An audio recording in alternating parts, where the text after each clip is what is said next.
എല്ലാവർക്കും പ്രാർത്ഥനാ തീർത്ഥത്തിന്റെ പുതിയൊരു വീഡിയോയിലേക്ക് സ്വാഗതം. സ്ത്രീയായാലും പുരുഷനായാലും പുതിയൊരു ജീവിതത്തിലേക്കുള്ള കാൽവയ്പാണ് വിവാഹം. വിവാഹശേഷം സുഖജീവിതം നയിക്കാൻ സാധിക്കുക എന്നത് ഭാഗ്യം തന്നെയാണ്. എന്നാൽ പലരുടെയും സമാധാനം നഷ്ടപ്പെടുന്നത് വിവാഹശേഷമാണ് എന്നതാണ് വാസ്തവം. പലപ്പോഴും പലതരത്തിലുള്ള പ്രശ്നങ്ങളായിരിക്കും ജീവിതത്തിലേക്ക് കടന്നു വരുന്നത്. അതിൽ എടുത്തു പറയേണ്ട ഒന്ന് സാമ്പത്തിക ബുദ്ധിമുട്ടുകൾ തന്നെയാണ്. എത്രയൊക്കെ ശ്രമിച്ചിട്ടും ശരിയായ ഫലം ലഭിക്കാത്ത അവസ്ഥയും ചിലരിൽ ഉണ്ടായേക്കാം. ജ്യോതിഷപ്രകാരം വിവാഹശേഷം സാമ്പത്തിക ബുദ്ധിമുട്ടുകൾ നേരിടുന്ന നക്ഷത്രക്കാരെ കുറിച്ച് പറയുന്നുണ്ട്. ദാമ്പത്യ ജീവിതത്തിലും ഇവർക്ക് സമാധാനക്കുറവ് ഉണ്ടായേക്കാം. അതുപോലെ സാമ്പത്തിക പ്രശ്നങ്ങൾ അലട്ടുന്നത് മാനസിക ബുദ്ധിമുട്ടുകൾ വർദ്ധിപ്പിക്കാനും സാധ്യതയുണ്ട്. ഇന്നത്തെ വീഡിയോയിൽ ഞാൻ പറയാൻ പോകുന്നത് വിവാഹശേഷം ഇങ്ങനെയുള്ള ബുദ്ധിമുട്ടുകൾ നേരിടേണ്ടി വരുന്ന ചില നക്ഷത്രക്കാരെ കുറിച്ചാണ്. ഇതിൽ ആദ്യത്തെ നക്ഷത്രം ചോതി നക്ഷത്രമാണ്. രാശിചക്രത്തിലെ 15ാമത്തെ നക്ഷത്രമാണ് ചോതി നക്ഷത്രം. തുലാം രാശിയിൽ സ്ഥിതി ചെയ്യുന്ന ഈ നക്ഷത്രക്കാർ പൊതുവെ ശാന്ത സ്വഭാവക്കാരാണ്. ബുദ്ധിശാലികളും സത്യസന്ധരുമായ ഇക്കൂട്ടർ എല്ലായ്പ്പോഴും നീതിബോധം നിലനിർത്തുന്നവരും ആയിരിക്കും. എന്നിരുന്നാലും വിവാഹശേഷം സമാധാനം നഷ്ടപ്പെടാനും ഈ നക്ഷത്രക്കാർക്ക് യോഗം ഉണ്ടായിരിക്കുന്നതാണ്. പൊതുവിൽ സാമ്പത്തിക പ്രാരാബ്ധം ഏറ്റെടുക്കാൻ തയ്യാറാകാത്ത നക്ഷത്രക്കാർ കൂടിയാണ് ചോതി നക്ഷത്രക്കാർ. പക്ഷേ വിവാഹശേഷം ഇതിലെല്ലാം മാറ്റം വരുന്നതായിട്ട് നമുക്ക് കാണാൻ സാധിക്കും. വരവിനേക്കാൾ അധികം ചിലവ് ഇവരെ അലട്ടുന്ന ഒരു പ്രശ്നമായിരിക്കും. മാനസിക ബുദ്ധിമുട്ടുകൾ വർദ്ധിക്കുകയും നിരന്തരം കടം വാങ്ങേണ്ട അവസ്ഥയും ഈ നക്ഷത്രക്കാർക്ക് ഉണ്ടായേക്കാം.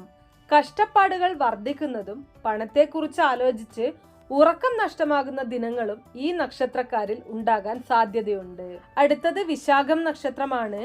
ജ്യോതിശാസ്ത്രത്തിൽ 16ാമത്തെ നക്ഷത്രമായി കണക്കാക്കുന്നത് വിശാഖം നക്ഷത്രക്കാരെയാണ്. തുലാം രാശിയിലാണ് വിശാഖം നക്ഷത്രവും സ്ഥിതി ചെയ്യുന്നത്. പൊതുവെ ധൈര്യശാലികളും വിശ്വസ്തരുമായിട്ടുള്ള നക്ഷത്രക്കാരാണ് വിശാഖം നക്ഷത്രക്കാർ. ഇവർ വിവാഹം കഴിക്കുന്നതോടെ സാമ്പത്തിക പ്രതിസന്ധി ഇവരിൽ വർദ്ധിക്കുന്നതായിരിക്കും. പല പ്രധാനപ്പെട്ട ആവശ്യങ്ങൾക്കും കയ്യിൽ പണം തികയാത്ത അവസ്ഥ ഇവരിൽ ഉണ്ടായേക്കാം. സാമ്പത്തിക പ്രതിസന്ധിയാൽ വിഷമിക്കുന്ന സന്ദർഭവും ഉണ്ടാകാൻ സാധ്യതയുണ്ട്. പണം കയ്യിൽ വന്നാലും അതിനൊത്ത ചിലവുകൾ ഈ നക്ഷത്രക്കാരിൽ വർദ്ധിക്കുന്നതായിരിക്കും. അതുകൊണ്ട് തന്നെ പണത്തെക്കുറിച്ചുള്ള പ്രശ്നങ്ങൾ ഇവരെ അലട്ടുന്നതാണ്. പങ്കാളിയുമായിട്ടുള്ള അഭിപ്രായ വ്യത്യാസങ്ങളും ഇവരെ അലട്ടുന്ന പ്രശ്നം തന്നെ ആയിരിക്കും. അടുത്തത് ഉത്രം നക്ഷത്രമാണ്. ജ്യോതിശാസ്ത്രത്തിൽ 12ാമത്തെ നക്ഷത്രമാണ് ഉത്രം. ചിങ്ങം രാശിയിൽ സ്ഥിതി ചെയ്യുന്ന ഉത്രം നക്ഷത്രക്കാർ ബുദ്ധിശാലികളും സത്യസന്ധരും നീതിബോധമുള്ളവരും ആയിരിക്കും. ധാരാളം സുഹൃത്തുക്കളുള്ള നക്ഷത്രക്കാർ കൂടിയാണ് ഉത്രം നക്ഷത്രക്കാർ.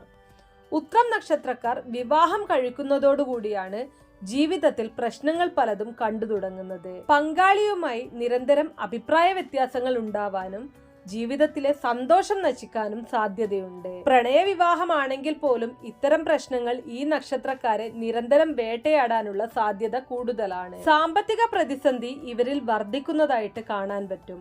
പ്രതീക്ഷിച്ച രീതിയിൽ പല കാര്യങ്ങളും ചെയ്തെടുക്കാൻ ഈ നക്ഷത്രക്കാർക്ക് സാധിക്കാത്ത അവസ്ഥയും ഉണ്ടായേക്കാം. അടുത്തത് പുണർദം നക്ഷത്രമാണ്. ജ്യോതിശാസ്ത്രത്തിൽ 4ാമത്തെ നക്ഷത്രമാണ് പുണർദം നക്ഷത്രം. മിഥുനം രാശിയിലാണ് ഈ നക്ഷത്രം സ്ഥിതി ചെയ്യുന്നത്. ഈ നക്ഷത്രത്തിൽ ജനിച്ച ആളുകൾ പൊതുവെ സമാധാനപ്രിയരും സന്തോഷം ആഗ്രഹിക്കുന്നവരും ആയിരിക്കും. എന്നാൽ വിവാഹശേഷം ഉണ്ടാകുന്ന സാമ്പത്തിക ബുദ്ധിമുട്ടുകൾ ഈ നക്ഷത്രക്കാരെ പ്രതിസന്ധിയിലാക്കാൻ സാധ്യത കൂടുതലാണ്. മാനസിക വിഷമങ്ങൾ ഇവരിൽ വർദ്ധിക്കുന്നതായിരിക്കും. പലപ്പോഴും സന്തോഷം ലഭിക്കാത്ത സന്ദർഭങ്ങളും ഉണ്ടായേക്കാം. അപ്പോൾ ഈ നക്ഷത്രക്കാരാണ് വിവാഹശേഷം ജീവിതത്തിലെ പലതരത്തിലുള്ള ബുദ്ധിമുട്ടുകളും നേരിടേണ്ടതായിട്ട് വരുന്നത്. ഞാനിപ്പോൾ പറഞ്ഞിരിക്കുന്നത് പൊതുഫലങ്ങളാണ്. എല്ലാവർക്കും ഇങ്ങനെ സംഭവിക്കണം എന്നില്ല. ഇനി ഇങ്ങനത്തെ ബുദ്ധിമുട്ടുകൾ വരുന്ന സമയത്ത് നല്ല ഒരു ജ്യോതിഷിയെ കണ്ട് അതിനുള്ള പരിഹാരങ്ങൾ ചെയ്യാൻ മടിക്കരുത്. അതുപോലെ തന്നെ ഞാൻ ഈ പറഞ്ഞതുപോലെ സാമ്പത്തികപരമായിട്ടുള്ള ബുദ്ധിമുട്ടുകളാണ് ഈ നക്ഷത്രക്കാർക്ക് കൂടുതലും പ്രശ്നങ്ങൾ ഉണ്ടാക്കുന്നത്. സ്ത്രീയായാലും പുരുഷനായാലും സ്വന്തം കാലിൽ നിൽക്കുന്ന സമയത്ത് നല്ല ഒരു ജോലി ലഭിച്ചതിന് ശേഷം മാത്രം വിവാഹം കഴിക്കുക എന്നതാണ് ആദ്യം തന്നെ ശ്രദ്ധിക്കേണ്ട കാര്യം. അതുപോലെ തന്നെ അഭിപ്രായ വ്യത്യാസങ്ങൾ ഉണ്ടാവുന്ന സമയത്ത് പരസ്പരം മനസ്സിലാക്കി മുന്നോട്ടേക്കുള്ള ജീവിതം നയിക്കാൻ നിങ്ങൾക്ക് സാധിക്കണം. അപ്പോൾ കുറച്ചു പേർക്കെങ്കിലും ഈ ഒരു വീഡിയോ ഉപകാരപ്രദമായി കാണുമെന്ന് വിശ്വസിക്കുന്നു. ഇതുപോലുള്ള അറിവുകൾക്കായിട്ട് നമ്മുടെ ഈ ചാനൽ ഒന്ന് സബ്സ്ക്രൈബ് ചെയ്തേക്കണേ.